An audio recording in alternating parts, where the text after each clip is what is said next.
6:13, the fun in the sun is winding down as the school year inches closer, and it seems families will be spending less money in their back-to-school shopping. The National Retail Federation reveals people plan to spend an average of $630 this year, which is about $39 less than last year. Stores say that's partly because some items, such as backpacks, can be used from year to year.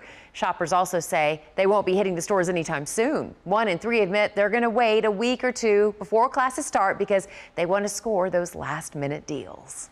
All right, it's time to consider putting your house on the market, maybe. And we're following an encouraging new report. Plus, Wall Street had a down day, but one fast food chain is celebrating this morning. Jill Wagner's on the floor of the New York Stock Exchange with today's Money Watch report. Good morning, Jill. Good morning, Russ. Investors are watching as more companies give their financial reports to Wall Street today.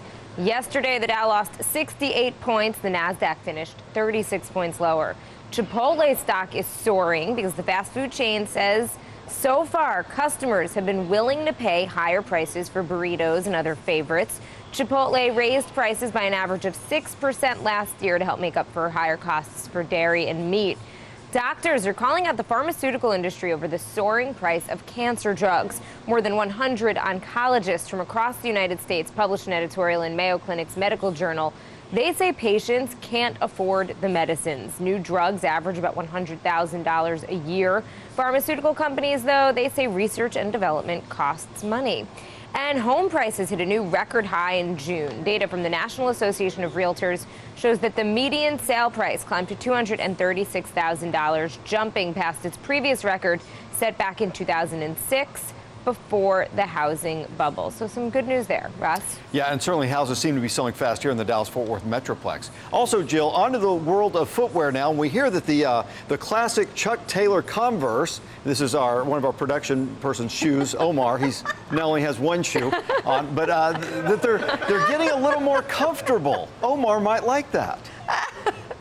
I like that you guys are doing a demo on set. Yes, Converse is unveiling a new version of the 98-year-old shoe. It has the same exterior, so it'll have the same look. The insole, though, has more cushion. It's engineered by Converse's parent company, Nike. The new shoe will weigh less than the original, which, by the way, as we said, has been on the market for nearly 100 years. I have 2 pairs myself. Russ, do you have any pairs of the old Chuck Taylors? I had some. I don't have any currently, so I'm going to wait for the new ones to see how they stack up. I personally would prefer to have a little more comfort in them. I'm kind of looking forward to that.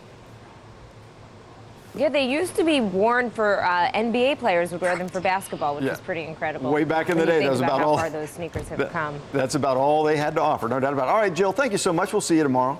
All right, guys, time now 6:16, and I want to start with a live shot here. This is over I-30 eastbound over at Montgomery Street. This is where the fatal crash is. The wrecker's still on scene. They're working on getting that 18-wheeler off of the highway. Right now, you are still going to see some restrictions. As we take a look at our maps here, the 2 right lanes are blocked for you as you make your way eastbound, approaching that spot, and even that exit ramp is going to be blocked as well. So right now, you're going to have at least that left lane to work with. Sensors still showing a lot of green, so we're not seeing big delays with this. You can use the service road instead, or even take some of the surface streets that I have listed here for you to help you get around. And we're tracking it with team coverage, so we'll let you know as soon as that lifts. Wanted to let you know that I-30 eastbound over at Lamar, we've got some good news. That broken down vehicle that was blocking the left lane, no longer there.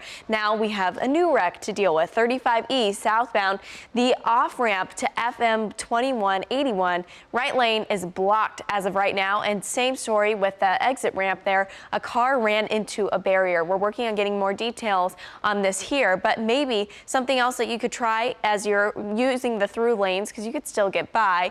You may want to just exit a little bit later. You'll be able to use Denton Drive instead, and that should help you get around this morning. We're also seeing this to plan ahead for tonight. 8 o'clock tonight through 6 a.m. tomorrow. The closure that's going to lift by 6 is 635 LBJ eastbound between Marsh over to Midway. You're going to see all those lanes completely closed. Right now, though, we want to check in with Scott for a quick weather update. All right, thanks so much, Chelsea. Are we good? I'm just checking. Omar, You good? Taking your shoe off before 7 o'clock in the morning. All right, you're trying to find your shoes so far and plan for a day today that you're going to need to try to dress cool because we're going to be dealing with temperatures that are going to be feeling like the triple digits. It's 80 in Denton right now to about 82 at DFW, 82 in Addison to 81 in Plano. Across North Texas, seeing some high-level clouds still holding on so far this morning across parts of the Metroplex. And hour by hour today, our temperatures are going to climb their way on up to about 92 degrees right around noon to 96 degrees right around 2 o'clock to then 99 right around 3 to 4 with south winds at 10 to 15. And that heat index, or that feels like temperature, will be about 101 to 105 degrees. So really a sunny day ahead, mostly sunny skies. And July so far, you can see that first full week of July, we were cooler than average. Our average high should be about 95, now I'm at about 96 degrees. So we were average a couple of days last week, and then from then, pretty much the end of last week through the weekend and all the way through yesterday, we've been above average. So our temperatures are continuing to climb up, but looking at this so far with this calendar, we have not hit 100 degrees yet. And I'm just wondering if we've ever had a year where we haven't even hit 100 degrees during the summer, Lisa. Well, actually, I was crunching the numbers, Scott, here. So mainly what I was looking for, because we have 103 in the forecast, by the way, I was looking for days at 103 and above that. Now, something sticks out here from pretty much 2014 to 2002. 2 years, 2004 and 2002, we didn't even see that. In fact, we only hit 100 degrees once in 2004 and in 2002. And we haven't hit it yet this year, Scott, but it looks like coming up, we might actually hit that even 103 degree mark. Yeah, so great information there. So it is potential. It's possible that during the summer we don't get up to above 100 degrees. Now, we're going to be seeing that really change for us. That stationary frontal boundary is lifting its way towards the north. So that was at the surface for us. That's what brought us a little bit of that rain yesterday. Now, in the upper levels, we're starting to see high pressure build back in. So we're at 100 in the forecast for tomorrow. Saturday seeing 101, on Sunday 102. And this is the reason why this weekend heat starts to build as this upper level high starts to strengthen. It expands even more. You can see that wind flow around this area of high pressure. So that means it's strengthening. With that strengthening and sitting overhead, you can bet that the heat's going to be there for us. So we'll see 101 Saturday, Sunday 102, and then by Monday, as Lisa talked about, that 103 degree temperature is in the forecast. And even through midweek of next week, we're still in the triple digits. By the end of next week, we might be cooling down with the frontal boundary on the way, but we have to make it through the next 7 to get a little bit of relief. Russ and Karen. Oh, wouldn't that be nice? Just thinking about it. Just a little bit of a cool down would be good. A vaccine that could help keep prices at the grocery store from rising. We're going to explain how that works. But first. Everyone help me, please! Look, she needs help! She needs help!